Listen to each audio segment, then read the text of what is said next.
Hello guys, সকাল সকাল ঘুম থেকে উঠে সুন্দরবন ভ্রমণের উদ্দেশ্যে রেডি সেডি হয়ে বেরিয়ে পড়লাম। সুন্দরবন হলো বঙ্গোপসাগরের উপকূলবর্তী অঞ্চলে অবস্থিত একটি প্রশস্ত বনভূমি।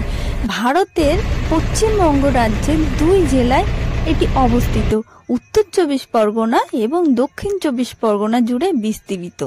সমুদ্র উপকূলবর্তী নোনা পরিবেশের সবচেয়ে বড় ম্যানগ্রোভ বন হিসেবে সুন্দরবন বিশ্বের বৃহত্তম অখণ্ড বনভূমি।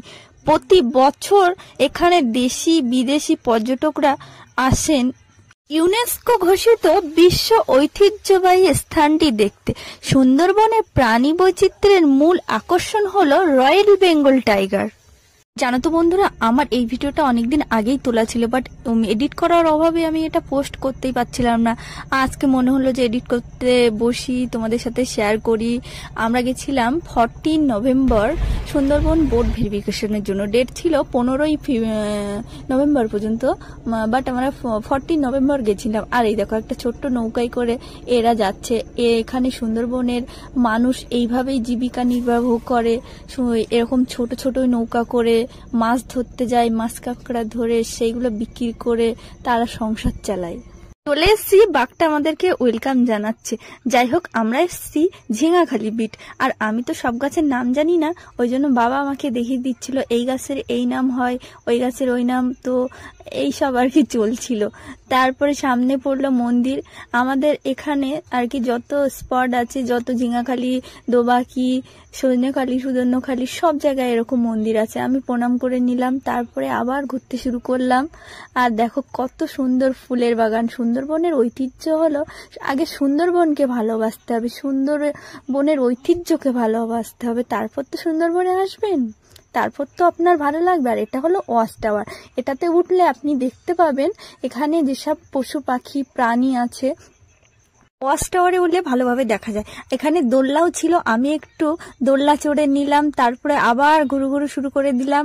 দেখো ওখানে একটা বাঘ, আবার যেন ভয় পেয়ে যেও না, সত্যিকারের বাঘ, এগুলো সত্যিকারের বাঘ নয়।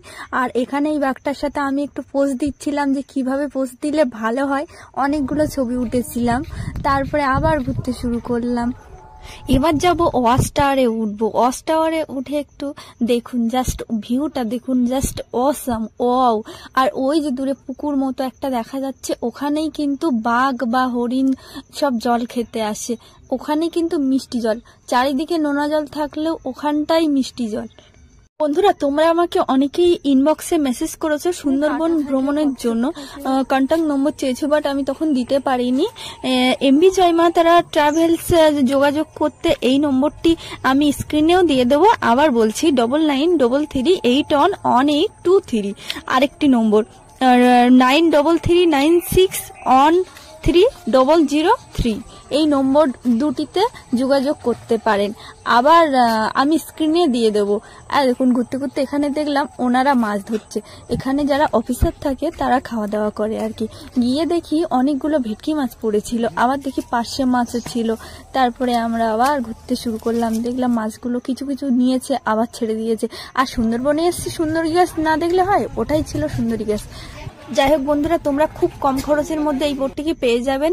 তো যোগাযোগ করতে আমি যে নম্বরটা দিয়েছি ওটাতে কল করবেন আর বুক করে নেবেন আপনি যে ডেটে আসতে চান।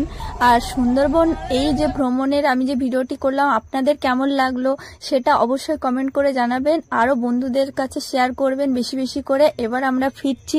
সুন্দরবন গেলে রয়্যাল বেঙ্গল টাইগার না দেখা গেলেও অন্য অন্য পশু পাখি অবশ্যই দেখতে পাবেন।